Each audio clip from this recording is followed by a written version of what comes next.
ஞானத்தின் ஆழம், அர்த்தமுள்ள ஆன்மீகம்.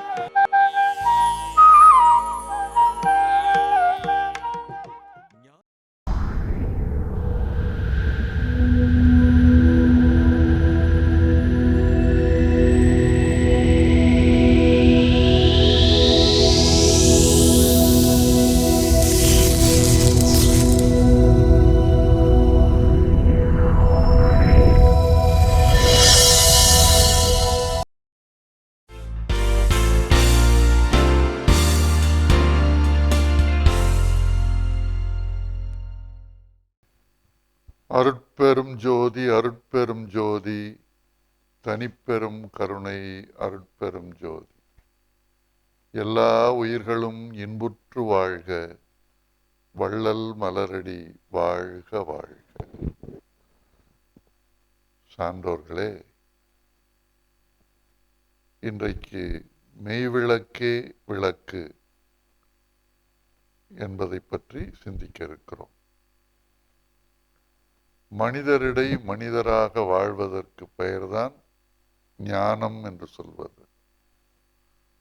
ஞானி என்று சொன்னால் அவர் மனித சமுதாயத்தில் ஒரு மனிதராக, மனிதத்தன்மை நிறைந்தவராக வாழ்கிறார் என்று பொருள்.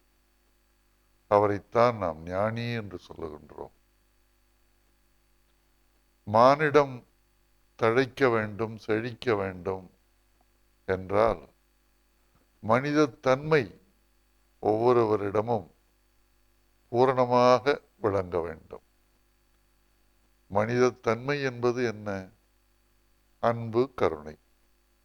அன்போடும் கருணையோடும் வாழ்கின்ற நெறியை யார் கடைபிடிக்கிறாரோ அவர் மனிதராக வாழ்கிறார் என்று பொருள். எல்லாம் வல்ல இறைவனோடு தன்னை ஐக்கியப்படுத்திக் கொள்பவர்கள், எல்லாம் வல்ல இறைவனை முழுமையாக நம்புகிறவர்கள், நமக்கு மேலே ஒரு மிகப்பெரிய ஒரு பேராற்றல் இருந்து கொண்டு நம்மை கண்காணித்து கொண்டு நம்முடைய செயல்களுக்கும் எண்ணங்களுக்கும் காரணமாக விளங்கி நம்முடைய வாழ்க்கை தொடங்குவதும் நிகழ்வதும் முடிவதும் ஆகிய மூன்றையும் நிர்ணயிக்கின்ற ஒரு ஆற்றல் இருக்கிறதே, அத்தகைய பேராற்றல், அந்த ஆற்றலைத்தான் நாம் முழுமையாக நம்பி நம்மை அந்த ஆற்றலிடம் இந்த உலக வாழ்க்கையில் ஒப்படைத்து விடுகிறோம்.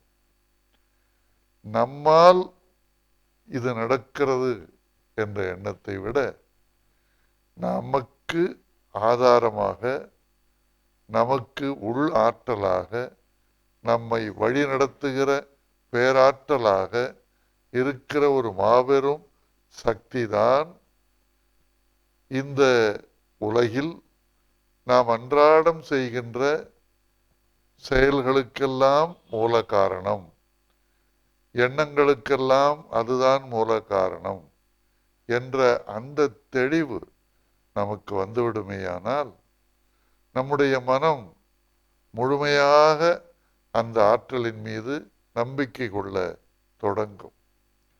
யார் ஒருவர் எந்த விதமான ஐயப்பாடும் இல்லாமல், சந்தேகமும் இல்லாமல் அந்த எல்லாம் வல்ல இறையாற்றலின் மீது முழு நம்பிக்கை கொள்கிறாரோ அவருக்கு வாழ்க்கையில் இன்பம் வரும், துன்பம் வரும், லாபம் வரும், நஷ்டம் வரும், மானம் வரும், அவமானம் வரும், வெறுப்பு ஏற்படும், வெறுப்பு ஏற்படும்.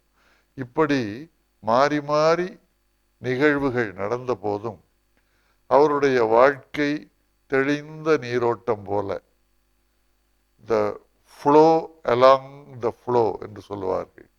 அப்படி நீரோட்டம் போல அப்படியே மிதந்து கொண்டு போவதை போல அந்த வாழ்க்கை எத்தகைய அனுபவங்கள் ஏற்பட்டாலும் அமைதியாகவே அந்த வாழ்க்கை இருக்கும். ஏனென்றால் வாழ்க்கையை பொறுத்தவரை முக்கியமாக நாம் உணர்ந்து கொள்ள வேண்டியது அனுபவம்தான் வாழ்க்கை. அனுபவங்களை கடந்து வாழ்க்கை ஒன்றும் இல்லை. வாழ்க்கையிலே ஏற்படுகிற எத்தனையோ அனுபவங்கள், அந்த அனுபவங்களை எல்லாம் ஏற்றுக்கொள்ளக்கூடிய தன்மையை நம்முடைய இயல்பாக நாம் மாற்றிக்கொள்ள வேண்டும். வாழ்க்கையிலே ஏற்படுகிற அனுபவங்களை எல்லாம் ஏற்றுக்கொள்ளக்கூடிய இயல்பை நம்முடைய ஆற்றலாக, பலமாக, சக்தியாக நாம் மாற்றிக்கொண்டோமானால் இந்த வாழ்க்கை எத்தகைய அனுபவங்கள் ஏற்பட்டாலும் இந்த வாழ்க்கையானது அமைதியாகவும் எந்த சலனம் சஞ்சலம் இல்லாத ஒரு நிலையிலேயும் இருக்கும். எல்லாம் வல்ல இறைவனை எந்த நேரமும் தன்னுடைய உள்ளத்திலே வைத்துக் கொண்டிருப்பவருக்கு, எல்லாம் வல்ல இறையாற்றல் தான் என்னை வழிநடத்துகிறது என்ற முழு நம்பிக்கையோடு ஒவ்வொரு கணமும் வாழ்ந்து கொண்டிருப்பவர்களுக்கு இந்த வாழ்க்கை ஒரு தெய்வீகமானதாக, ஒளிமயமானதாக எப்பொழுதும் தோன்றும். வள்ளல் பெருமான் சொல்லுவார், பெற்ற தாய்தனை மகமறந்தாலும், பிள்ளையை பெரும் தாய் மறந்தாலும், உற்ற தேகத்தை உயிர் மறந்தாலும், உயிரை மேவிய உடல் மறந்தாலும், கற்ற நெஞ்சகம் கலை மறந்தாலும், கண்கள் நின்று இமைப்பது மறந்தாலும், நற்றவத்தவர் உள்ளிருந்து ஓங்கும் நமச்சிவாயத்தை நான் மறவேனே என்பார். நற்றவத்தவர் உள்ளிருந்து ஓங்கும் என்கிறார். நற்றவத்தவர் என்றால் யார்? மனதை 5 புலன்கள் மூலமாக, கண், காது, மூக்கு, நாக்கு, உடல், இந்த 5 புலன்கள் மூலமாக வெளியே ஓடிக்கொண்டிருக்கிற மனதை மெதுவாக உள்ளே நோக்கி திருப்பி, இந்த மனதிற்கு மூலமாக இருக்கிற அறிவு என்று சொல்லப்படக்கூடிய அந்த பேராற்றலோடு இணைக்கின்ற ஒரு முயற்சி, ஒரு பயிற்சி இருக்கிறதே, அதுதான் தவம். அதைத்தான் யோகம் என்கிறோம், தவம் என்கிறோம், மெடிடேஷன் என்று சொல்லுகிறோம், தியானம் என்று சொல்லுகிறோம். அப்படி அந்த தவத்திலே முழுமையாக ஈடுபட்டு நல்ல முறையிலே தவமாற்றுகின்றவர்கள் அவர்களுடைய உள்ளத்திலே எப்பொழுதும் உறைந்து ஓங்கி சிறந்து விளங்கி கொண்டிருக்கின்ற எல்லாம் வல்ல இறை, அந்த இறையாற்றலை வள்ளல் பெருமான் நற்றவத்தவர் உள்ளிருந்து ஓங்கும் நமச்சிவாயத்தை நான் மறவேனே. நமச்சிவாயம் என்று அவர்கள் சொல்லுவது ஏதோ ஒரு குறிப்பிட்ட சமயம் சார்ந்த, மதம் சார்ந்த, இனம் சார்ந்த ஒரு தெய்வத்தை அல்ல, எல்லாம் வல்ல பரம்பொருள் இந்த உலகத்தை தோற்றுவித்து காத்து ரட்சித்து எல்லா இயக்கங்களுக்கும் காரணமாக இருக்கிற பரம்பொருளை வள்ளல் பெருமானவர்கள் நமச்சிவாயம் என்று குறிப்பிடுகின்றார்கள். நற்றவத்தவர், பெற்ற தாய் பிள்ளையை மறப்பது என்பது நிகழக்கூடிய ஒன்று அல்ல. ஏனென்றால் தாயை விட பெரிய ஒரு உயர்ந்த ஒரு பொருள் இந்த உலகத்திலே இல்லை. ஒரு தாய்க்கு, ஒரு கடல் ஓரத்திலே நின்று கொண்டிருக்கிறோம், அந்த கடல் பொங்கி அலை எழும்புகிறது, குழந்தையை, வேகமாக வந்த பெரிய அலை ஒன்று குழந்தையை இழுத்து கொண்டு சென்று விடுகிறது. தந்தையும் தாயும் இருக்கிறார்கள். தந்தை ஐயோ ஐயோ என்று கதறிக்கொண்டே கரையிலே நிற்கிறார். ஆனால் தாய் கதறுவதோடு நிற்க மாட்டார். அந்த குழந்தையை எடுத்து கொண்டு போன அலையின் பின்னாலே கடலுக்குள்ளே பாய்ந்து ஓடிவிடுவார். இதுதான் தாய்க்கும் மற்றவர்களுக்கும் உள்ள வேறுபாடு. ஆகவே தாயினுடைய அன்புக்கு நிகரான ஒரு அன்பு இந்த உலகத்தில் வேறு எதுவும் கிடையாது. ஒரு குழந்தையின் மீது ஒரு பூ விழுந்தால் கூட ஆழ்ந்த நித்திரையிலே இருக்கிற தாய்க்கு உடனே தெரிந்துவிடும். தன் மீது ஒரு இடியே விழுந்தால் கூட தாய்க்கு தெரியாது. தன் அருகிலே இருக்கிற குழந்தை மீது ஒரு மெல்லிய பூ, மெல்லிய மலர் அது விழுந்தால் கூட தாய்க்கு ஒரு அதிர்ச்சி ஏற்பட்டுவிடும். அப்படி அந்த குழந்தையினுடைய உயிரோடு பூரணமாக இணைந்திருப்பது தாய், தாயினுடைய உயிர். அப்படிப்பட்ட தாய் வாழ்ந்து கொண்டிருக்கிற போது அந்த தாயை கவனிப்பதற்கு, பராமரிப்பதற்கு, அந்த தாயை காப்பாற்றுவதற்கு, அந்த தாய்க்கு வேண்டும் என்கிற சேவைகளை எல்லாம் செய்வதற்கு பெற்ற பிள்ளை ஒருவேளை மறக்கலாம், அது சாத்தியம். ஆனால் வள்ளல் பெருமான் சொல்லுகின்றார்கள், பெற்ற தாய்தனை மகமறப்பது என்பது நடக்கலாம். அதில் ஒன்றும் ஆச்சரியப்படுவதற்கு ஒன்றும் இல்லை. அது நடக்கலாம், உலகத்திலே நடந்து கொண்டிருக்கிறது. ஆனால் பிள்ளையை பெறும் தாய் மறந்தாலும் இது நடக்குமா? தாய் தன் பிள்ளையை மறப்பார்களா? நடக்கவே நடக்காது. அப்படி ஒரு வேளை எங்காவது அபூர்வமாக, அதிசயமாக, விந்தையாக, வேடிக்கையாக நடந்து விடுகிறது என்று வைத்துக் கொள்ளுங்கள். அப்படி பிள்ளையை பெறுகிற தாய் தன்னுடைய பிள்ளையை மறக்கின்ற ஒரு சம்பவம் ஏற்பட்டாலும் ஏற்படலாம். அது கூட நடக்கலாம். வானம் பூமிக்கு வரலாம், பூமி வானத்துக்கு போகலாம். கரடி வெம்பொலி வாயை கட்டலாம், சிங்கத்தோடு போராடலாம், யானையோடு சண்டை போடலாம், இன்னும் எதை வேண்டுமானாலும் செய்யலாம். ஆனால் பெற்ற பிள்ளையை தாய் மறப்பது என்பது மட்டும் உலகத்தில் நடக்கவே நடக்காது. அப்படி ஒரு வேளை நடந்தால், அப்படி நடந்தால் கூட நடக்கலாம். ஆனால் எல்லாம் வல்ல இறைவா, உன்னை நான் மறக்க மாட்டேன். பெற்ற தாய்தனை மகமறந்தாலும், பிள்ளையை பெறும் தாய் மறந்தாலும், உற்ற தேகத்தை உயிர் மறந்தாலும், இந்த உயிர் இந்த உடலை விட்டு மறைந்து விட்டதென்றால், பிரிந்து விட்டதென்றால், வெளியே சென்று விட்டதென்றால், இந்த உடலுக்கு அங்கீகாரம் கிடையாது, ரெக்கக்னிஷன் கிடையாது. இதை யாரும் மதிக்க மாட்டார்கள். இந்த உடலை, இது வெறும் ஜடப்பொருளாகிவிடும். பெயர் சொல்லி அழைப்பார்கள் உயிர் உடலிலே இருக்கிற வரை. உயிர் உடலை விட்டு வெளியே சென்று விட்டதென்றால் இவருடைய உடல் போகிறது என்றுதான் சொல்லுவார்களே தவிர இவர் போகிறார் என்று சொல்ல மாட்டார்கள். ஆகவே இந்த உயிர் இருக்கும் வரைதான் இந்த உடலுக்கு மரியாதை.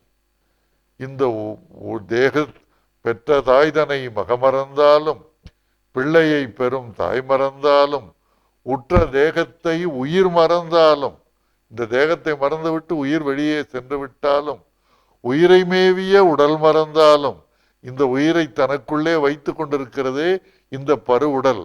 இந்த பருவுடலானது தனக்குள்ளே பத்திரமாக வைத்திருக்கிற இந்த உயிரை மறந்து விட்டாலும், உயிரை மேவிய உடல் மறந்தாலும், கற்ற நெஞ்சகம் கலை மறந்தாலும், எத்தனையோ கஷ்டப்பட்டு சிரமப்பட்டு இராப்பகலாக விழித்து பல குருமார்களிடம் சென்று பல ஆசிரியர்களிடம் கேட்டு பயிற்சி பெற்று தெரிந்து கொண்ட கலைகளை எந்த நெஞ்சகம் கற்றதோ அந்த நெஞ்சகமே அந்த கலைகளை எல்லாம் மறந்துவிட்டாலும், கற்ற நெஞ்சகம் கலை மறந்தாலும், கண்கள் நின்று இமைப்பது மறந்தாலும், நம்முடைய கண்களை புரொடெக்ஷனாக, பாதுகாவலாக இருந்து காத்து கொண்டிருக்கிற இமைகள் இருக்கின்றனவே, அவைகள் எப்போதும் லேசாக அப்படி ஏதாவது கண்ணருகே வருகிறது என்றால் உடனே இமை மூடிக்கொள்ளும். அப்படி அந்த கண்களிலே எந்த விதமான பாதிப்பும் ஏற்படாதவள் காத்து கொள்ளுகின்ற அந்த இமைகள் ஒருவேளை காக்க தவறிவிட்டாலும், கண்கள் நின்று இமைப்பது மறந்தாலும், நற்றவத்தவர் உள்ளிருந்து ஓங்கும் நமச்சிவாயத்தை நான் மறவேனே.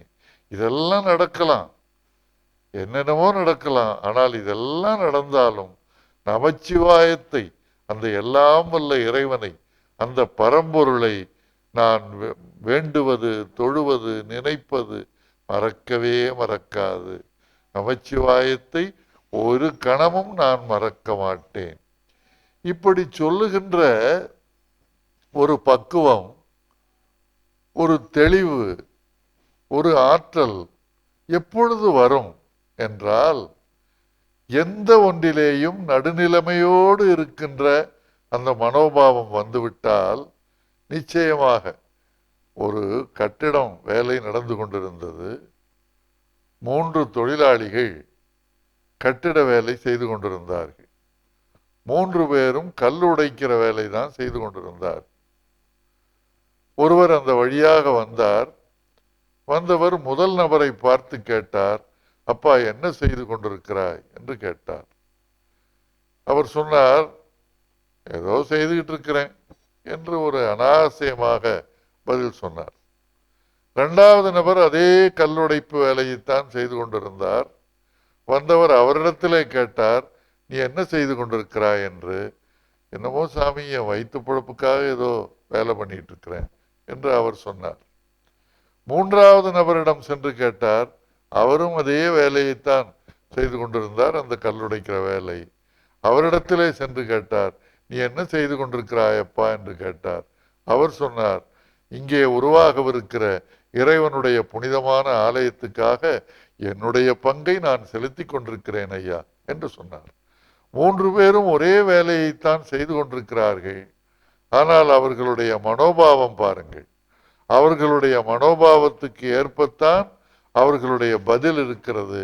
அவர்களுடைய எண்ணம், அவர்களுடைய எண்ணத்தை ஒட்டி எழுந்த அவர்களுடைய ஆட்டிடியூட், அவர்களுடைய மனோபாவம் தான் அவர்களுடைய வார்த்தைகளாக வெளியே வருகிறது.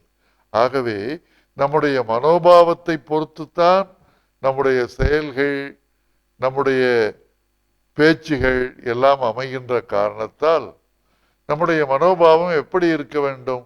நடுநிலைமையோடு இருக்க வேண்டும். இது வேண்டும் அது வேண்டும் என்று எப்பொழுதும் வேண்டும் வேண்டும் என்று எண்ணிக்கொண்டே இருக்கிறவர்களுக்கு மன அமைதியே இருக்காது. எத்தனை கிடைத்தாலும் இன்னும் வேண்டும், இன்னும் வேண்டும், இன்னும் வேண்டும்.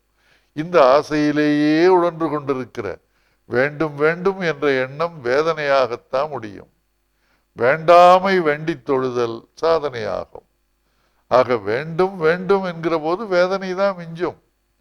ஆனா எதுவுமே வேண்டாம், எல்லாம் இருக்குதே என்கிட்ட என்று வேண்டாமை வேண்டுகிற போது அதுதான் ஒரு மனிதன் தன்னை வென்றான் என்று பொருள்.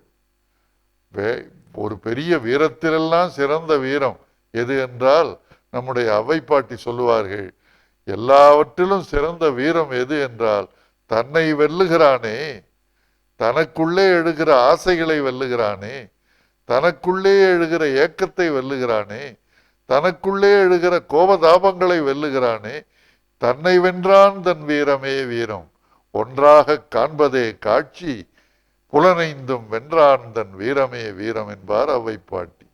புலனைந்தையும், கண்ணு காது மூக்கு நாக்கு உடல், இந்த 5 புலன்களையும் நாம் அடக்குகிறோமே, நம் கட்டுப்பாட்டுக்குள் கொண்டு வருகிறோமே, அதுதான் உண்மையான வீரம். அப்படி அடக்குபவனுக்கு எல்லா காட்சிகளும் ஒன்றாகத்தான் தெரியும். என்னவாக தெரியும்? இறைவனாகத்தான் தெரியும். புல்லை கண்டாலும், பூவை கண்டாலும், பூடை கண்டாலும், மனிதனை கண்டாலும், மிருகத்தை கண்டாலும், பூச்சியை கண்டாலும், புழுவை கண்டாலும், எதை பார்த்தாலும், எங்கே பார்த்தாலும், எந்த தோற்றத்தை பார்த்தாலும், எந்த நிகழ்ச்சியை பார்த்தாலும் அது அவனுக்கு கடவுளாகத்தான் தெரியும், இறைவனாகத்தான் தெரியும்.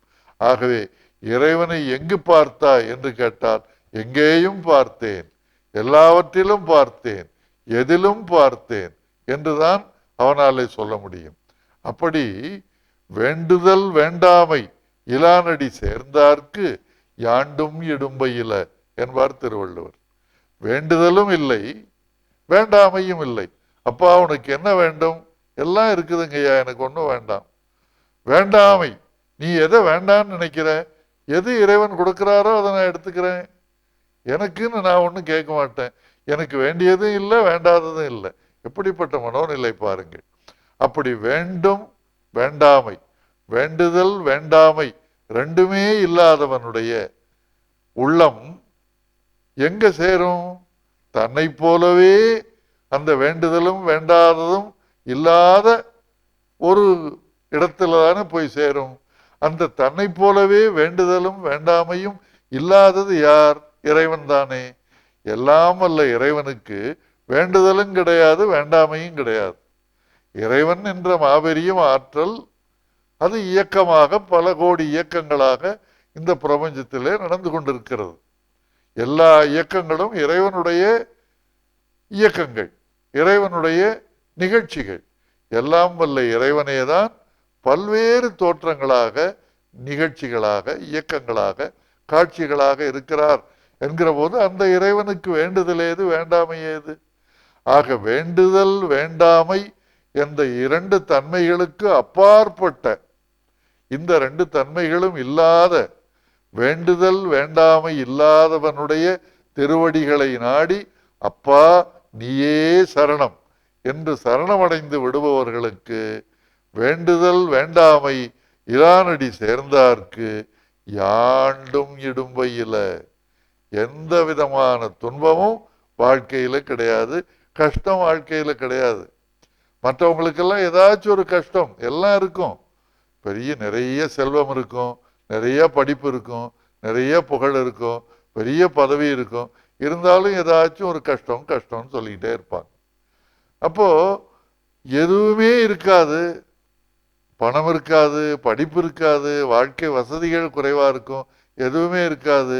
ஆனா எல்லாம் வல்ல இறைவனே நீ என்ன, எப்படி என்னை வழி நடத்துகிறாயோ, நீ என்ன ஆணையிடுகிறாயோ, நீ என்ன சொல்கிறாயோ அதை செய்வதுதான் என்னுடைய வேலை என்று பூரணமாக இறைவனிடத்திலே தன்னை ஒப்படைத்து விடுபவருக்கு, பூரணமாக இறைவனிடத்திலே சரணடைந்து விடுபவருக்கு எந்த விதமான கவலையும் எந்த விதமான துன்பமும் கிடையாதல்லவா? ஆகவே அத்தகைய ஒரு நிலை, வேண்டுதல் வேண்டாமை இல்லாதவனுடைய திருவடிகளை சேர்பவருக்கு எந்த காலத்திலேயும் இடும்பை இல்லை, துன்பம் இல்லை, கஷ்டம் இல்லை, வாழ்க்கையிலே பிரச்சனை இல்லை. அப்படி சேராதவர்களுக்கு ஏதாவது ஒரு பிரச்சனை இருந்து கொண்டே இருக்கும். அது பெரிய பிரச்சனையாக இருக்கலாம், சிறிய பிரச்சனையாக இருக்கலாம், ஏதோ ஒரு கஷ்டம் கஷ்டம் கஷ்டம். பல பேரை பாருங்கள், நேரில் பார்க்கும்போது நீங்க கேட்கலாம், ஐயா எப்படி இருக்கிறீர்கள் என்று கேட்டால் எவ்வளவு பேர் என்ன பதில் சொல்லுகிறார்கள்? நிறைய பேர், 99% பேர் என்ன பதில் சொல்லுவார்கள்? ஐயா எப்படி இருக்கிறீர்கள் என்று கேட்டால் ஏதோ இருக்கேன், ஓடுது என்று சொல்வார்கள். இதைத்தான் நம்ம வழக்கமாக கேட்கிறோம். வாழ்க்கை வாழ்வதற்கு தானே தவிர இது ஏதோ இருக்கேன், ஏதோ நடக்கிறேன் அப்படின்னா வாழ்கிறேன் என்று சொல்லக்கூடிய துணிவு, நான் மகிழ்ச்சியாக, ஆனந்தமாக, சந்தோஷமாக, நிறைவாக வாழ்ந்து கொண்டிருக்கிறேன் என்று சொல்லக்கூடிய துணிச்சல், சொல்லக்கூடிய ஆற்றல், சொல்லக்கூடிய தெளிவு, சொல்லக்கூடிய பக்குவம் இல்லையே. அதற்கு காரணம் என்ன என்றால், நிலையான ஒன்றாகிய எல்லாம் வல்ல இறைவனை நாம் விட்டுவிட்டு நிலையில்லாதவற்றை, இந்த பணம், பதவி, புகழ், இதெல்லாம் நிலையில்லாதது, இன்றைக்கு இருக்கும் நாளைக்கு இருக்காது. இப்படிப்பட்ட நிலையில்லாதவற்றை நாடி மனம் ஓடிக்கொண்டே இருக்கிற போது நமக்கு மனதில் அமைதி ஏற்படுவதில்லை. வேண்டுதல் வேளாமை இலானடி சேர்ந்தார்க்கு யாண்டும் இடும்பையில, துன்பமே இல்லை. அப்போது அவர்களுடைய வாழ்க்கை எந்த நெறியிலே செல்லும்?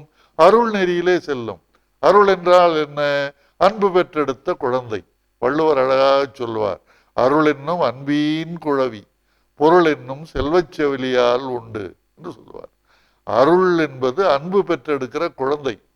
யார் ஒருவர் எல்லா உயிர்களிடத்திலும் அன்பாக இருக்கிறாரோ, இதைத்தான் பெருமானார் சொல்கிறார், எல்லா உயிர்களிடத்தும் அன்பு செய்க, எல்லா உயிர்களும் இன்புற்று வாழ்க என்றால் என்ன பொருள்? எல்லா உயிர்களிடத்திலேயும் அன்பாக இருக்க கற்றுக்கொண்டால் அந்த அன்பு பெற்றெடுக்கிற குழந்தை தான் அருள். அன்பாக இருக்க பழகி கொண்டால் சாதாரணமாகவே, இயல்பாகவே துன்பப்படுகிற உயிர்களை பார்க்கும்போது உள்ளத்திலே கருணை பிறக்கும், இரக்கம் பிறக்கும். ஆக அன்புதான் அடிப்படை, பேசிக். அதனால்தான் நாம் எல்லாரும் கதவுல கூட லவ் இஸ் காட் என்று எழுதி வைத்துக் கொள்கிறோம். ஆனால் எழுதியதனுடைய அர்த்தத்தை புரிந்து நடக்கிறோமா என்பது கேள்விக்குறி. அன்பே கடவுள், லவ் இஸ் காட், அன்பே சிவம் என்றெல்லாம் எழுதி வைக்கிறோம். ஆனால் அதை கடைப்பிடிக்கிறோமா? உணர்ந்தால் தானே நாம் கடைப்பிடிப்பதற்கு. முதலிலே அருள் நெறி ஒன்றே தெருள் நெறி, மற்றெல்லாம் இருள் நெறி என்று எனக்கு இயம்பிய சிவமே என்கிறார் வள்ளலார். அருள் நெறி ஒன்றுதான், அந்த அருள் வழியில் வாழ்கின்ற வாழ்க்கை ஒன்றுதான். அருள் நெறியில் நாம் கடைபிடிக்கின்ற சில வாழ்க்கை முறைகள் தான் உண்மையாக அருமையான சிறப்பான தெருள் நெறி என்றால் ஆய்ந்து நாம் தேர்ந்தெடுத்து வாழ்கின்ற தெய்வீகமான நெறி, உண்மையான நெறி என்று பொருள். ஆக அருள் நெறி ஒன்றே தெருள் நெறி, மற்றெல்லாம் இருள் நெறி. இருள், இருட்டு, இருட்டு நெறிகள். அப்படின்னா என்ன? இருட்டுல நாம் எப்படி நடக்க முடியும்? அமாவாசை இருட்டு, எங்கும் வெளிச்சம் கிடையாது, தூரத்துல ஒரு 10 மைல் தூரத்துக்கு விளக்குகளே கிடையாது. அப்ப நம்ம இருக்கிற இடத்துல கொம்மு இருட்டு, இரவு 12 மணி. அப்ப நாம அந்த இருட்டுல நடக்கிறோம்னு வச்சுக்கோங்க, தட்டு தடுமாறி எங்க கல் இருக்குது, எங்க ஆணி இருக்குது, எங்க முள் இருக்குது, நமக்கு எதுவுமே தெரியாது இல்லையா? அப்படிப்பட்ட ஒரு நேரத்தை, அப்படிப்பட்ட ஒரு வழியை நாம தேர்ந்தெடுத்தால் எவ்வளவு கஷ்டப்படுவோமோ அந்த மாதிரி தான் அருளோடு இல்லாத வாழ்க்கை. அருள் நெறி ஒன்றுதான் தெருள் நெறி, நல்ல நெறி. அப்படி வாழாதவர்களுடைய வாழ்க்கை அது இருள் வாழ்க்கையாக, இருள் வழியிலே போகிற அருள் நெறி ஒன்றே தெருள் நெறி, மற்றெல்லாம் இருள் நெறி என்று எனக்கு இயம்பிய சிவமே. இந்த அருள் நெறி ஒன்றுதான் நல்ல நெறி.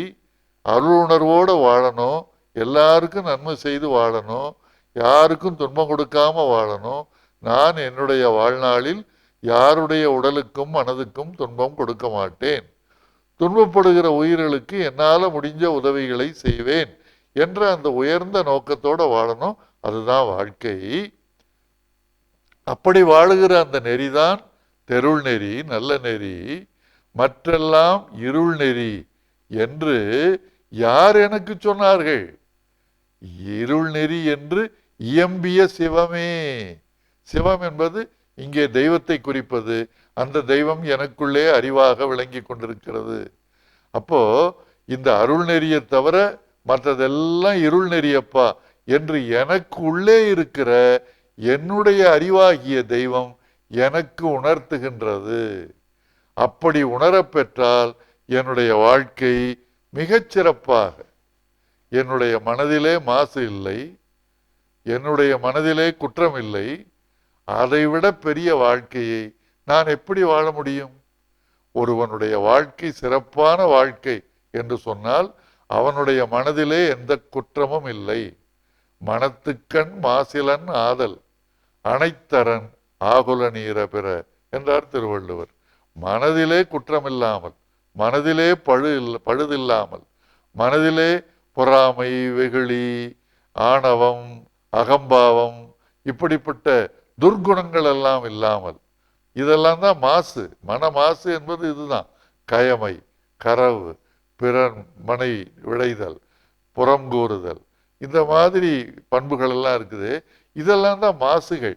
மனதிலே தெரிந்தோ தெரியாமலோ எப்படியோ வந்து சேருகிற மாசுகள். ஆக இந்த மனதிலே மாசுகள் இல்லாமல், இந்த குற்றங்குறைகள் இல்லாமல் வாழ்ந்தால் மனத்துக்கண் மாசில நாயின் அனைத்தரன், அதுதான்ப்பா அற வாழ்க்கை. மனசுல நீ குற்றம் இல்லாம இருக்கிறியா? அப்படி இருந்தாங்க ஒரு அம்மா, மதர் தெரசா. அப்படி இருந்தாரு வள்ளல் பெருமான். மதர் தெரசா, அன்னை தெரசாங்கிறோம். அந்த அம்மாவுக்கு திருமணமே ஆகல, அந்த அம்மாவுக்கு குழந்தை பிறக்கல. அந்த அம்மா கன்னியாவே காலம் கழித்து இயற்கை எழுதினார்கள். ஆனால் அந்த அம்மாவை நம்ம என்ன சொல்றோம்? அன்னை தெரசான்னு சொல்றோம். ஏன் அன்னை தெரசான்னு சொல்றோம்? அன்னைக்கு உரிய அத்தனை பண்புகளிலேயும் அவர்கள் உயர்ந்து விளங்கினார்கள். அன்னைக்குரிய பண்பு என்ன? குழந்தை தன்னை எப்படி கொடுமைப்படுத்தினாலும், எந்த தொல்லைப்படுத்தினாலும் அதையெல்லாம் கண்டுக்காம அந்த குழந்தையை பாதுகாப்பது ஒன்றுதான் அன்னையினுடைய செயல். அதை போல வாழ்ந்தார்கள் அன்னை தெரசா அவர்கள். அதனால் அவர்களை அன்னை தெரசா என்று சொல்லுகிறோம். 5வது தடவை அவர்களுக்கு இருதய நோய் வந்து மருத்துவமனையில் சேர்க்கப்பட்டு மீண்டும் வெளியே வந்தவுடனே நேராக தொடுநோயாளி இடத்துல தான் போனார்கள். அவர்களுக்கு சிகிச்சை செய்வது தான் அவங்களுடைய வேலை. அவங்க வேற எதை பற்றியும் கவலைப்படல. 5 தடவை உடம்பு சரியில்லாமல் போச்சே, நாம் இனிமே ஓய்வு எடுக்கணும்லாம் நினைக்கல. அவங்க உடனே தன்னுடைய வாழ்க்கை பிறருக்கு தொண்டு செய்வதற்கே, தொண்டுதான் தொழுகை என்று அவர்கள் வாழ்க்கையில இலக்கணம் கற்பித்து கொண்டார்கள். அவர்களை சென்று வாழ்ந்தார்கள். அப்படி அந்த அம்மாவிடத்துல வந்து சொன்னார்கள், அம்மா உங்களுக்கு நோபல் பரிசு கிடைத்திருக்கிறது என்று. அம்மையார் அப்படியே ஒரு முறை மேலே பார்த்தார்கள். உடனே சொன்னார்கள், at last the poor has been recognised, let us go for our work. கடைசியாக ஏழ்மை அங்கீகரிக்கப்பட்டிருக்கிறது, நான் நம்முடைய வேலையை பார்க்க போவோம் என்று அவர்கள் தொண்டு செய்ய தொடங்கினார்கள். இப்படி புகழ் வந்தாலும் இகழ் வந்தாலும் லாபம் வந்தாலும் நஷ்டம் வந்தாலும் எதையுமே சமமாக எடுத்துக்கொள்ளக்கூடிய அந்த மனப்பக்குவம் வந்துவிட்டால் மனதிலே மாசுகள் சேராது, கைமை வராது, கரவு வராது, சூது வராது, வாது வராது, களங்கம் வராது, கசடு வராது, அகம்பாவம் வராது, ஆணவம் வராது, இவையெல்லாம் வரவே வராது. மனத்துக்கண் மாசிலனாக இருப்பதுதான் அறம். மனத்துக்கண் மாசிலனாதல் அனைத்தரன் ஆகுல நீர பெற. மற்றவங்க எல்லாம் வேற, மற்ற விஷயங்கள்லாம் சாதாரணம். மனசுல குற்றமில்லாமல் வாழ்கிறாயா, அதுதான் உண்மையான வாழ்க்கை. நீ மனிதன் என்பதற்கு அடையாளம், நீ உண்மையிலேயே மனிதன் என்பதற்கு அடையாளம். உனக்கு தலை இருக்குது, கண் இருக்குது, கால் இருக்குது, கை இருக்குது, எல்லாம் இருக்குது, உனக்கு சொத்து இருக்குது, சுகம் இருக்குது, உனக்கு வாகனம் இருக்குது, வீடு இருக்குது, இதெல்லாம் முக்கியம் அல்ல.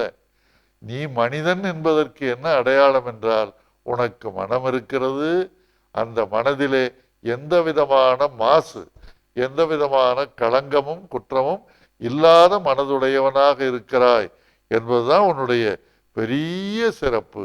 ஆகவே அத்தகைய மாசில்லாமல் இருப்பதற்கு உன்னுடைய உள்ளத்திலே எது எப்பொழுதும் பொங்கி வழிந்து கொண்டே இருக்க வேண்டும் என்றால், அன்பு என்கிற அந்த நீரூற்று, அந்த பேரூற்றாக வந்து கொண்டே இருக்க வேண்டும். அன்பெனும் பிடியுள் அகப்படும் மலையே. வள்ளல் பெருமான் இறைவனை எப்படி வணங்குகிறார் பாருங்கள். அன்பெனும் பிடியுள், இந்த என்னுடைய அன்பு என்கிற ஒரு பிடிக்குள்ள அடங்கி போயிடுவியே ஐயா. அப்ப என்ன பொருள் அதற்கு? எனக்கு எல்லா உயிர்களிடத்திலேயும் அன்பு செலுத்தக்கூடிய தகைமை பண்பு இருக்குமானால், உண்மையிலேயே எந்த உயிரை கண்டாலும் யாரை கண்டாலும் உளப்பூர்வமாக அன்பு செலுத்தக்கூடிய, யாராவது துன்பப்படுகிறார்கள் என்றால் உடனே அன்பின் மிகுதியால் ஓடிச் சென்று உதவக்கூடிய அந்த அன்பு வெள்ளம் என் உள்ளத்திலே ஓடிக்கொண்டே இருக்குமானால், என் உள்ளம் எப்பொழுதும் அன்பாலே நிறைந்திருக்குமானால், அப்படிப்பட்ட என் உள்ளத்தினுடைய அந்த பிடியிலே நீ சிக்கிக் கொள்ளுவாய் தெய்வமே. தெய்வத்தை கூட என் பிடிக்குள்ளே வைத்துக் கொள்ளக்கூடிய ஆற்றல் எனக்கு வந்துவிடும். நான் சொல்லுவதை தெய்வம் கேட்கக்கூடிய அளவுக்கு. அப்படி என்றால் என்ன பொருள்? எந்த உள்ளத்திலே பூரணமாக அன்பு நிலைத்திருக்கிறதோ, எந்த உள்ளத்திலே மற்ற உயிர்கள் மீது எப்பொழுதும் அன்பு படர்ந்து பரவிக்கொண்டே இருக்கிறதோ, அந்த உள்ளம் எது நினைத்தாலும் அது நடக்கும். ஏனென்றால் அந்த உள்ளம் எதை நினைத்தாலும் அதை இறைவன் அந்த எண்ணமாகவே மாறி அதை செயலாக மாற்றுவார். ஆக எந்த உள்ளத்தில் பூரணமாக அன்பு நிலை பெற்றிருக்கிறதோ அந்த உள்ளத்திலே இருந்து எழுகிற எண்ணங்கள் எல்லாம் செயல்களாக நிறைவுறும், முழுமை பெறும். இதைத்தான் அன்பெனும் பிடியுள் அகப்படும் மலையே, அன்பெனும் குடில் புகும் அரசே. நான் சின்ன குடில்ல தான்ப்பா இருக்கேன், அந்த குடிலுக்குள்ள என்னோட நீ இருக்கிறதுக்கு வேகமா வந்துடுற, என் குடிலுக்குள்ள வந்துடுறியே, சந்தோஷத்தோடு வர்றியே. அப்போ அதுக்கு என்ன காரணம்? என் உள்ளத்தில் என்னுடைய குடில், என் உள்ளத்திலே இருக்கிற பூரணமான அன்பு வடிவான குடில். அன்பெனும் குடில் புகும் அரசே, அன்பெனும் வலைக்கு உட்படு பரம்பொருளே. நான் எதை போட்டாலும் உன்னை பிடிக்க முடியாது, ஆனா அன்புங்கிற வலையை போட்டேன்னு வச்சுக்க, நீ இந்த வலைக்குள்ள சிக்கித்தான் ஆகணும். அன்பெனும் வலைக்கு உட்படு பரம்பொருளே, அன்பெனும் கரத்தமர் அமுதே.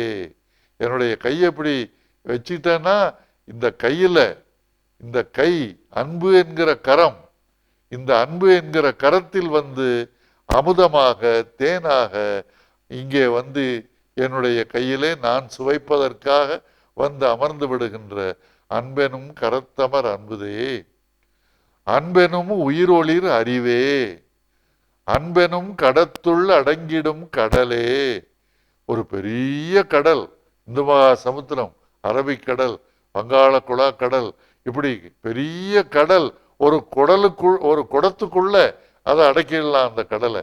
அப்படி அது என்ன குடம்? அன்பு என்கிற குடம். அந்த அன்பு என்கிற குடத்துல, ஒரு குடத்துக்குள்ளே ஒரு கடலை அடக்குவதை கற்பனை செய்து பாருங்கள். கடவுள் என்கின்ற, இயற்கை என்கின்ற, இறைவன் என்கின்ற அந்த மாபெரிய ஆற்றல் ஒரு கடல் போல. அப்படிப்பட்ட கடல் போன்ற அந்த பேராற்றலை என்னுடைய அன்பு என்கிற குடத்துக்குள்ளே என்னாலே அடக்கிவிட முடியும். அந்த அன்பு என்கிற குடத்துக்குள்ளே அவ்வளவு பெரிய ஆற்றலை அதற்கு உட்பொருள் என்ன என்றால், எப்போது என்னுடைய உள்ளம் பூரணமாக அன்பிலே திளைத்து நிலைத்து இருக்கிறதோ அந்த உள்ளத்தில் எப்பொழுதும் இயற்கை இறைவன் பூரணமாக குடிகொண்டிருப்பார். அன்பெனும் அணுவுள் அமைந்த பேரொளியே. அணுவாக இருக்கின்ற சின்ன அணுதான், சின்ன துகள் தான். ஆனா அந்த துகள்ல இந்த உலகத்துக்கே வெளிச்சம் கொடுக்கக்கூடிய அளவுக்கு அவ்வளவு பவர்ஃபுல், அவ்வளவு சக்தி வாய்ந்த ஒரு பேரொளியாக ஒவ்வொரு அணுவுக்குள்ளேயும் நீ இருந்து கொண்டிருக்கிறாய் இறைவா. அன்பெனும் பிடியுள் அகப்படும் மலையே, அன்பெனும் குடில் புகும் அரசே, அன்பெனும் வலைக்கு உட்படு பரம்பொருளே, அன்பெனும் கரத்தமர் அமதே, அன்பெனும் குடத்துள் அடங்கிடும் கடலே, அன்பெனும் உயிர் ஒளிர் அறிவே, அன்பெனும் அணுவுள் அமைந்த பேரொளியே, அன்புருவாம் பரசிவமே. எல்லாம் அன்பு அன்பு அன்பு அன்பு. அன்பை தவிர வேறொன்றுமே இல்லை. இதைத்தான் வள்ளுவ பெருந்தகை அழகாக சொன்னார். அன்பிலார் எல்லாம் தமக்குரியர், அன்புடையார் என்பும் உரியர் பிறர்க்கு. எவ்வளவு அருமையாக! அன்பிலார் எல்லாம், இந்த அன்பு இல்லாதவங்க எல்லாம் தங்களையே நினைச்சிட்டு இருப்பாங்க. தன் பெண்டு, தன் பிள்ளை, தன் வீடு, தன் ஊர் என்று நினைத்து கொண்டிருக்கிறவர்களுடைய மனசு இருக்குங்களே, அது கடுகு போன்ற, பாவேந்தர் பாரதிதாசன் சொல்லுவார், தன் பெண்டு, தன் பிள்ளை, சோறு, வீடு, சம்பாத்தியம் இவையுண்டு தானுண்டு என்போன் கடுகுபோல் சின்னதொரு உள்ளங்கொண்டோம்.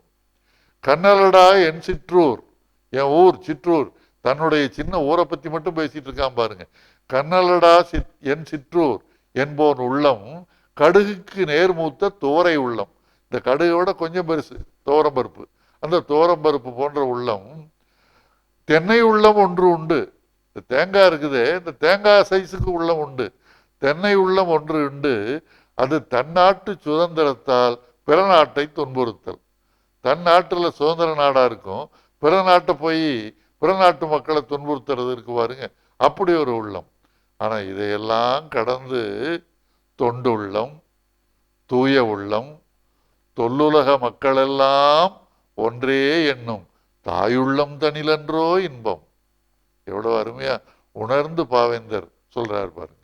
தொண்டு உள்ளம், தூய உள்ளம், தொல்லுலக மக்களெல்லாம் ஒன்றே எண்ணும் தாய் உள்ளம் தனிலன்றோ இன்பம். அப்படி அன்பிலாரெல்லாம் தமக்கு உரியர். அன்பு இல்லாதவர்கள் எனக்கு அது வேணும், இது வேணும், எனக்கு இது அப்படி தன்னை பற்றியே நினைச்சிட்டு இருப்பாங்க. தன்னை சுற்றியே வட்டம் போட்டுட்டு இருப்பாங்க. தனக்கு இந்த உடை வேணும், அது வேணும், இது வேணும், இந்த செருப்பு வேணும், அந்த வேணும், இந்த நகை வேணும், இந்த இது வேணும்னு நினைச்சிட்டே இருப்பாங்க. அன்பிலார் எல்லாம் தமக்குரியர், அன்புடையார் என்பும் உரியர் பிறர்க்கு. இந்த அன்பு உள்ளத்துல நிறைஞ்சிருக்கிறவங்க இருக்காங்களே, அவங்க இந்த உலகத்தில் இருக்கிற சமுதாயத்தில் இருக்கிற அத்தனை பேருக்கும் சொந்தமானவங்களாயிடுறாங்க. அவங்கள எல்லாரும் விரும்புவாங்க, எல்லாரும் தொழுவாங்க, எல்லாரும் பாராட்டுவாங்க, எல்லாரும் வாழ்த்துவாங்க. என்ன காரணம்? அவரு உண்மையான அன்பு உள்ளம் கொண்டவர். அவருடைய உள்ளத்துல எப்பொழுதும் உண்மையான அன்பு தான் இருக்கும்.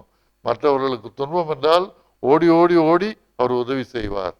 ஆக அத்தைய அன்பு உள்ளம் இல்லாமல் வள்ளல் பெருமானிடத்துல என்ன ஒரு பெரிய சிறப்புன்னு கேட்டீங்கன்னா, இந்த உலகத்தில் இருக்கிற குற்றங்களை எல்லாம் தன்னுடைய குற்றமாவே பாவிச்சுக்குவார். ஏன் அப்படின்னா, மற்றவங்களை நாம குறை சொன்னா அவங்களுக்கு வருத்தமா இருக்கும், அவங்களுக்கு கோபம் வரும். இப்படியெல்லாம் நீ இருக்கிறியப்பான்னு சொன்ன. அதனால வள்ளல் பெருமான் என்ன ஒரு உத்தியை கையாண்டார் 6000 பாடல் எழுதுறதுக்குன்னா, இந்த உலகத்துல சமுதாயத்தில் இருக்கிற குறைகள்லாம் தன்னுடைய குறைகள் அப்படின்னு தன்னை முன்னிலைப்படுத்திக்கிட்டார். தன்னை முன்னிலைப்படுத்தி கொண்டு சமுதாயத்தில் என்னென்ன குறை இருக்குதோ அத்தனை குறையும் என்னோட குறை, நான் செய்த குறை, என்னுடைய குற்றம், நான் செய்த தப்பு அப்படின்னு. எழுவினும் வலிய மனத்தினேன்.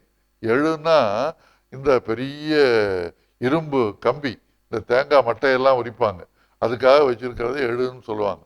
அந்த எழுவினும் வலிய, அது எவ்வளவு இரும்பு பாருங்க. அந்த இரும்போட வன்மையான, கொடுமையான, கடுமையான மனசு, அப்படிப்பட்ட ஒரு இறுக்கமான மனசு. கொஞ்சம் கூட இதுல அன்பே இருக்காது, கொஞ்சம் கூட மனிதாபிமானமே இல்லாத மனசு. எழுவினும் வலிய மனத்தினேன் மலம் சார் ஈயினும் நாயினும் இழிந்தேன். இந்த ஈயும் நாயும் எதை போய் மோந்து பார்க்குது? நமக்கு எல்லாத்துக்கும் தெரியும் இல்லையா? ஈ எதை போய் மோந்து பார்க்குது? மலத்தை போய் மோந்து பார்க்குது. அப்படி அந்த மலத்தை முகர்ந்து பார்க்கிற ஈயையும் நாயை விட நான் மோசமானவன். எழுவினும் வலிய மனத்தினேன் மலம் சார் ஈயினும் நாயினும் இழிந்தேன். புலையனேன் பொய் விழைந்து உழல்வேன். பொய் யாரும், நான் பொய் ஏதோ காரணத்துக்காக பேசுறது இல்லை. பொய் பேசுறது ரொம்ப விருப்பம் எனக்கு. ரொம்ப விரும்பி பொய் பேசுவேன். பொய் தான். அதாவது எனக்கு ஜிலேபி சாப்பிட்றதுல விருப்பம், எனக்கு மைசூர் பாக் சாப்பிட்றதுல விருப்பம், எனக்கு அங்கே அந்த ஊருக்கு போகிறதுல விருப்பம், எனக்கு இந்த ட்ரெஸ் போடுறதுல விருப்பங்கிற மாதிரி நான் பொய் பேசுறதுல விருப்பம். பொய் விழைந்து உழல்வேன் புண்மையேன் புலைத்தொழில் புரிவேன். வழுவினும் வழுவினும் பெரியேன் மடத்தினும் பெரியேன். இதெல்லாம் எவ்வளவு தவறுகள் உண்டோ அத்தனையிலையும் நான் பெரிய ஆளா இருக்கிறேன். ஆனா எல்லாம் வல்ல அம்பல கூத்தனாகிய அந்த நடராச பெருமான், அந்த இறைவன் இருக்கிறாரே, அந்த இறைவனுடைய திருக்கூத்து, அந்த எல்லாம் வல்ல இறைவனுடைய திருக்கூத்துக்கு முன்னால் என்னால என்ன செய்ய முடியும்? அந்த அம்பல கூத்தன் திருவடிக்கு முன்னால் நான் என்ன செய்வேன் என்று அவர் பாடுகின்றார். ஆகவே இந்த வருத்தமான நிலை ஒரு மனிதனுக்கு, முதலியே நான் சொன்னேன், வள்ளல் பெருமான் தன்னை முன்னிலைப்படுத்தி கொண்டு உலகத்தில் இருக்கிற மக்களுடைய குற்றங்களை எடுத்து காட்டுகின்றார். அப்படி எழுவினும் வலிய மனத்தினேன் மலம் சார் ஈயினும் நாயினும் இழிந்தேன். புலையனேன் பொய் விழைந்து உழல்வேன் புண்மையேன் புலைத்தொழில் புரிவேன் என்று இப்படி சொல்லிட்டு, வழுவினும் பெரியேன் மடத்தினும் பெரியேன், இன்னும் பல வம்புகளை பேசிக்கொண்டிருக்கிற குழுவினும் நான் பெரியேன். இந்த மாதிரி தகாத செயல்களை எல்லாம் செய்து கொண்டிருக்கிற கூட்டத்துக்கெல்லாம் நான் தலைவனா இருக்கிறேன். அதுல எல்லாம் நான், இந்த தப்பானதுல எல்லாம் நான் ரொம்ப பெரிய ஆளா இருக்கிறேன். ஆனா இத்தனை செய்தும் நான், நீ என்ன நினைக்கிறியோ தெரியலையே, உன்னுடைய கூத்து, நான் இதெல்லாம் ரொம்ப அகம்பாவத்துல செய்யறேன். ஆனா எல்லாம் வல்ல இறைவனுக்கு முன்னாலே என்னுடைய அகம்பாவம் செல்லுமா? அவன் கொடுக்கிற தண்டனையே நான் ஏத்துக்கிட்டு தானே ஆகணும் என்று அந்த தன்னை உணராமல் தவறு செய்கிற உள்ளங்களுக்கு ஒரு ஞானோதயம் ஏற்படுகின்ற வகையில், ஒரு உணர்வு ஏற்படுகின்ற வகையில் அவர்கள் வலியுறுத்தி சொல்லுகின்றார்கள். ஒரு சிலருக்கு கேள்வி எழும், எத்தனையோ பேர் நம்மை தூற்றுகிறார்களே, அப்பொழுது எப்படி அவர்களிடத்தில் நான் அன்பு காட்ட முடியும்? அவர்களிடத்தில் எப்படி அமைதியாக நான் நடந்து கொள்ள முடியும்? என்னை தூற்றுகிற போது நான் எப்படி அவர்களை வாழ்த்த முடியும், வணங்க முடியும் என்று கேட்கின்றார்கள். அதற்கு வள்ளல் பெருமான் சொன்னதைப் போலவே வள்ளுவ பெருந்தகை சொல்லுகின்றார், அகழ்வாரை தாங்கும் நிலம் போல தம்மை இகழ்வார் பொறுத்தல் தலை. உழுது நிலத்துல எத்தனை தடவை, ஒரு தடவை உழுகிறோம், பயிரிடுறோம், பயிர் விளையுது, அதுக்கப்புறம் அந்த பயிரெல்லாம் அறுவடை செய்கிறோம், மறுபடியும் அதே நிலத்தை உழுகிறோம். அதே மாதிரி எத்தனை ஆண்டு, 100 ஆண்டு ஆனாலும் 1000 ஆண்டு ஆனாலும் அந்த நிலத்தை உழுது உழுது உழுது விளைச்சிக்கிட்டே வர்றோம் இல்லைங்களா?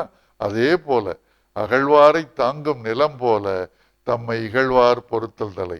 அந்த நிலத்துல எத்தனை தடவை நாம உழுதாலும் அதை உழுது பயிரிட்டு விளைச்சல் பெருக்குகிறோமே, அதே போல நம்மை இகழ்பவர் என்ன சொல்லி இகழ்ந்தாலும் சரி, எத்தனை முறை இகழ்ந்தாலும் சரி, எந்த வார்த்தைகளால இகழ்ந்தாலும் சரி, எவ்வளவு தூரம் நம்முடைய மனதை நோகடிக்கின்ற வகையில் இகழ்ந்தாலும் சரி, அதையெல்லாம் பொறுமையாக கேட்டுக்கொண்டு அதை பொறுத்து கொள்வதுதான் மனிதனுக்கு, உண்மையான மனிதனுக்கு, இறைத்தன்மை உள்ள மனிதனுக்கு, இறைவனை நம்புகிற மனிதனுக்கு அது அழகாகும். இதைத்தான் அருள் தந்தை வேதாத்திரி மகரிஷி அவர்கள் ஒரு அருமையான கவியிலே சொல்லுவார். நம்மை தூற்றி பொறாமையினால் பிறர் படித்தால், நம்ம யாராச்சும் ஒரு அவங்களுக்கு நம்ம மேல இருக்கிற பொறாமையின் காரணமாக நம்மளை பழிச்சு பேசுனாங்கன்னு சொன்னா நீங்க அவங்கள கோவிச்சுக்க வேண்டாம். நம்முடைய வினையே நாம எப்பவோ இல்ல நம்மளோ இல்ல நம்ம அப்பா அம்மாவோ இல்ல நம்ம அப்பா அம்மாவுக்கு அப்பா அம்மாவோ யாரோ, ஏன்னா கருத்தொடராத்தானே நம்ம வந்துகிட்டு இருக்கிறோம். அப்பா அம்மா எப்படி பிறந்தாங்க? அவங்க அப்பா அம்மாவனுடைய விந்துநாத சேர்க்கை. நாம் எப்படி பிறந்தோம்? நம்ம அப்பா அம்மாவனுடைய விந்துநாத சேர்க்கை. அப்படி கருத்தொடரா கருவழியா தானே வர்றோம். அப்ப கருவழியா நமக்கு அப்பாவுக்கு பிபி இருந்தா பிபி வருது, அம்மாவுக்கு டயபெட்டிஸ் இருந்தா நமக்கு டயபெட்டிஸ் வருது. அந்த மாதிரி அவங்க செஞ்ச நல்லதனுடைய பலன் நமக்கு வரும். அவங்க ஏதாச்சும் தப்பு பண்ணியிருந்தா 2 ஜெனரேஷன் 2 தலைமுறை முன்னாடி கூட பெரியவங்க ஏதோ தப்பு பண்ணியிருக்கலாம். அது போன தடவை நம்ம அப்பா அம்மா தலையில விடியாம நம்ம தலையில விடியலாம். ஆக எந்த துன்பம் வந்தாலும் நாம் நாம் செய்த வினை, நாம் செய்த தவறுகள், அதுவேதான் நம்மை தூற்றி பொறாமையினால் பிறர் பழித்தால் நம் வினையே அவர்கள் மூலமாக வெளிப்படுவதாக எண்ணிக்கொண்டு நாம செஞ்ச அந்த கெட்ட காரியத்தினுடைய பலன், அந்த கர்ம வினையினுடைய பலன், முதல்ல பண்ணனது அதுக்கு பலன். இப்போ முதல்ல செய்தோம், செயலுக்கேற்ற விளைவு வருது. எப்பவோ நம்ம கெடுதல் பண்ணணும், அந்த கெடுதல் இவங்க மூலமா நமக்கு தூட்டுறாங்க. அப்ப தூட்டுறத நம்ம வரவேற்கலையா? ஏன்னா நம்ம செஞ்சதுக்கு தானே பலன் வருது. நம்மை தூற்றி பொறாமையினால் பிறர் பழித்தால் நம்மினையே வெளிப்படுவதாக எண்ணி சுமை மனதில் கொள்ளாமல் அமைதி கொள்வோம். அதோட நிறுத்துறமா? அதுக்கப்புறம் ஐயா சொல்றாரு, சொற்சூடு அளிப்போர்க்கும் வாழ்த்து செய்வோம். அப்படி யாராச்சும் நம்ம தூட்டுனாங்க திட்டுனாங்கன்னா அவங்கள பார்த்து அருட்பெருஞ்சோதி தனிப்பெருங்கருணை வாழ்க வளமுடன் அப்படின்னு வாழ்த்துங்கிறாங்க. முடியுமான்னு கேள்வி எழலாம். ஆனால் அது முடிந்தால்தான் நாம் பூரணமான மனிதன். அது முடிந்தால்தான் நாம் இறைவனை வணங்குவதற்கும் இறைவனை போற்றுவதற்கும் தகுதியுடையவர்கள். அப்பொழுதுதான் நம்ம மனிதனாக வாழ்கிறோம். இல்லை என்றால் மனித ரூபத்துல மிருகமா வாழ்றோம். நாமளும் அவங்க சொல்ற மாதிரியே திட்டுற மாதிரியே திட்டுறது, இகழ்ற மாதிரியே. ஆக நம்மை தூற்றி பொறாமையினால் பிறர் பழித்தால் நம்வினையே வெளிப்படுவதாக எண்ணி சுமை மனதில் கொள்ளாத அமைதி கொள்வோம். சொற்சூடு அளிப்போர்க்கும் வாழ்த்து செய்வோம். இமை கண்ணை காப்பது போல், கண்ணுகிட்ட கையை கொண்டு வந்தீங்கன்னு வச்சுக்கோங்க, என் இமை தானா முடிக்கும். இமை கண்ணை காப்பது போல் இறை எல்லாம் வல்ல தெய்வம் எப்போதும் நமக்கு காவலாக நிற்கும். அச்சமில்லை, அச்சமில்லை, அறிந்து கொள்வோம் நாம் என்று கூறி நிறைவு செய்கின்றேன். வாழ்க வையகம்.